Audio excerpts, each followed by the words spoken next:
deadly terrorist network headed by Abu Masab Al-Zarqawi.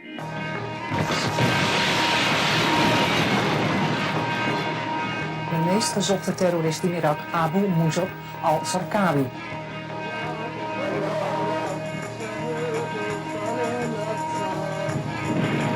From his terrorist network in Iraq, Zarqawi can direct his network in the Middle East and beyond.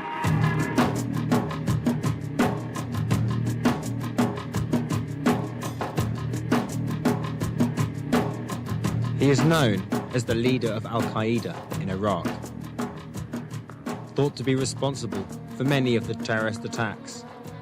The Americans have put a $25 million price on his head. By now, he's become a myth, and just as elusive as bin Laden himself. Who is this Al-Zarqawi? Where lie his roots?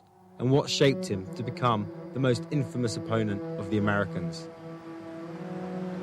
To get more insight, we travel to Jordan, birthplace of the 38-year-old Abu Masab Al-Zarqawi. Together with our correspondent Mustafa Ukbi and local producer Mohammed Abu Omar, we try to sketch a picture of the man behind the myth. Let me propose a strategy. First, we go to his native village, to Zaka. We try to contact people who know him personally. It will not be easy to film there.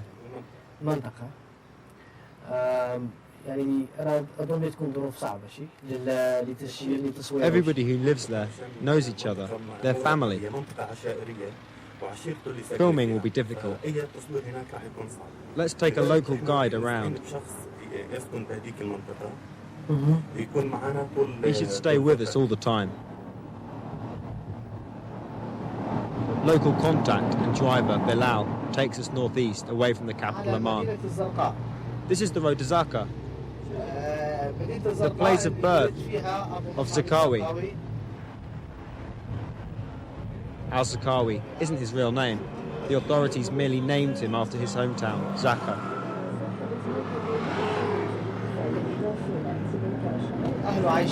His family still lives there. His father is deceased, but his wife and children reside there. Their district is called Kasarat. May we film there?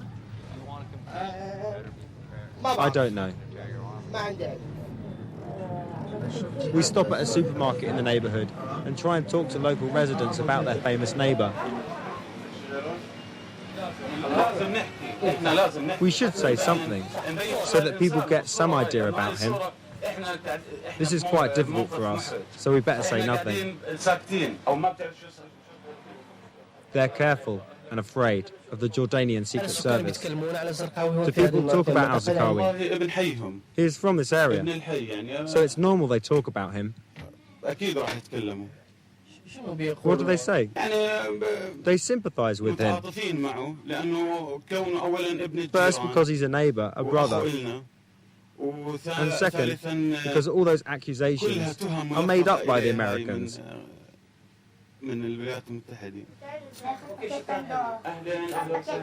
It's clear the inhabitants don't see it as a taint, but an honour that the infamous Al-Zarqawi lives in their neighbourhood. A drugstore owner, 2 blocks away, knows Al-Zarqawi from childhood.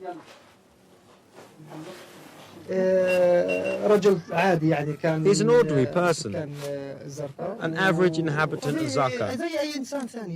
There is nothing special about him, except that he's a believer who took on the jihad. With us Muslims, the jihad is a duty for everyone.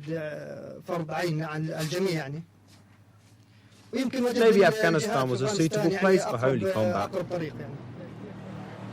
Just like his father, who fought in the first intifada against the occupation of Palestine, Zarqawi sought his own battle. We drive past his old home, but nobody wants to talk.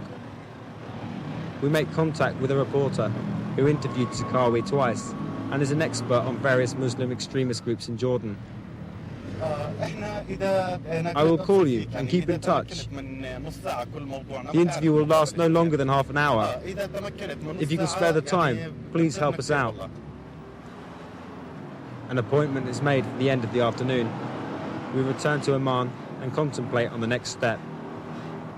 I think it is vital we talk to someone from his family. Maybe with his brother-in-law. He may be the only one who will talk. You will not find anyone else in the family who is willing. Contact is being sought with the brother-in-law of Zarqawi. Meanwhile, Mohammed calls Yusuf al-Rababa. He was in the same Jordanian prison as Zarqawi for years and can tell us about that period of Zarqawi's life. How are you doing? We are producing a television report. It's about Abu Masab al-Zarqawi.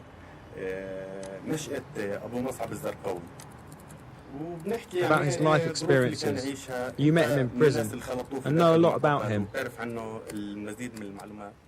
Yusuf al-Rababa knows the Jordanian Secret Service only too well and wants time to think before he agrees to do an interview. We can only wait.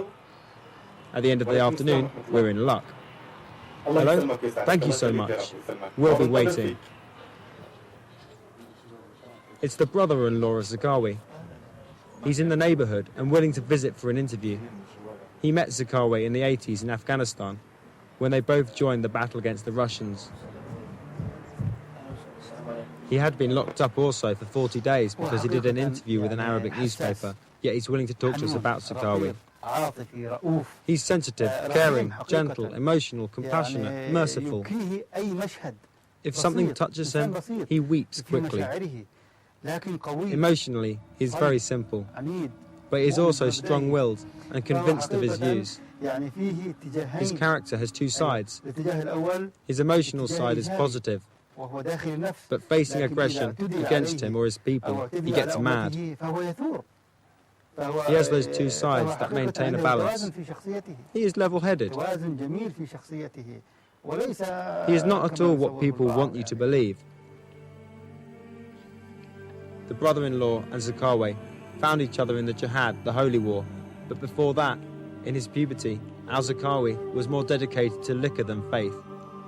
But former co-convict Yusuf al-Rababa lets us know he's willing to receive us. In 1996, Yusuf was a political prisoner and al-Zarqawi was held for plotting attacks on Jewish targets.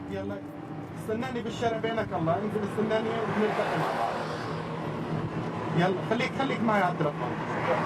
شفت السيارة؟ أيوة السيارة البيضاء. أوكي باي باي. Yusuf saw Zarqawi as a simple thinker who divided the world into believers and non-believers.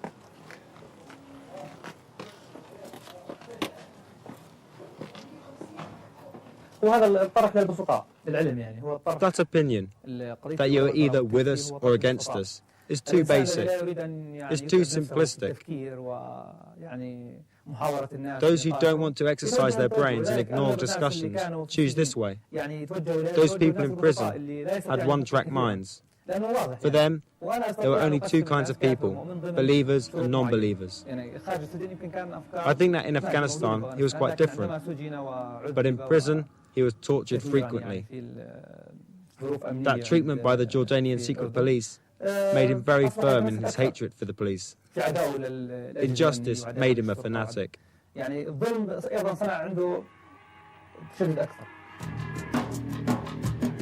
Brother-in-law Salah al-Hami and Yusuf draw out the lifeline of Zarqawi, how a normal boy from Zarqa became one of the most wanted men in Iraq, the next in line in a family of warriors.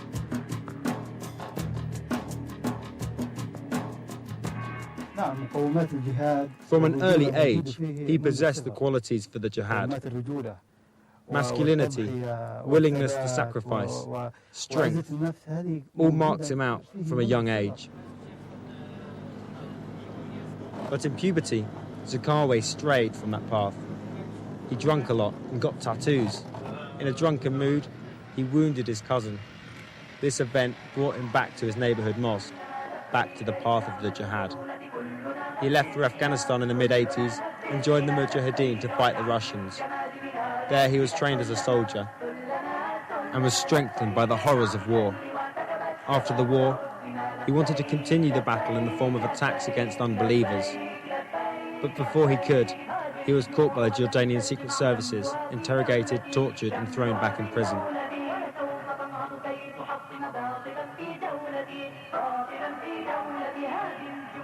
Upon his return from Afghanistan, he wanted to come to terms. But instead, he went to jail, and that made the difference. Especially the way he was interrogated. Cruelty makes people aggressive and fills them with hatred. His true personality became clearer and clearer. He started to learn the Quran by heart and developed a broader vision. He gets knowledge of the ancient Arabic culture. Zarqawi is convinced he's directly acting in Allah's command. Once, he had a dream. In 92, he dreamed of a sword that descended from heaven and came to him. On that sword, it was written, Jihad, and also for Abu Masab. And the Quran verse, Thy Lord has not forsaken thee. And also, do not despair or mourn, you will be victorious if you truly believe. After his jail time, he sought a new battle and found it in Iraq. There, he set up his own terrorist organization, the Al-Tawhid wa Al-Jihad.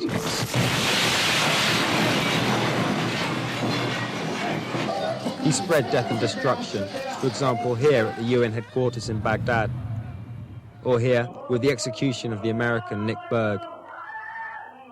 On the video, the man proclaims to be Al-Zarqawi himself before beheading the man with a knife. Did you recognize his voice? Ask him to stop filming.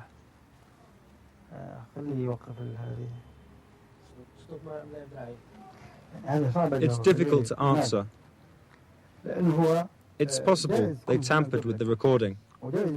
It can also be genuine. I don't know and don't want to make a mistake. But it's truly his voice.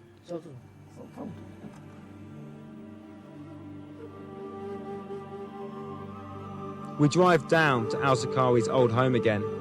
There, in the doorpost, stands his son. Will he also be driven to follow in his father's footsteps?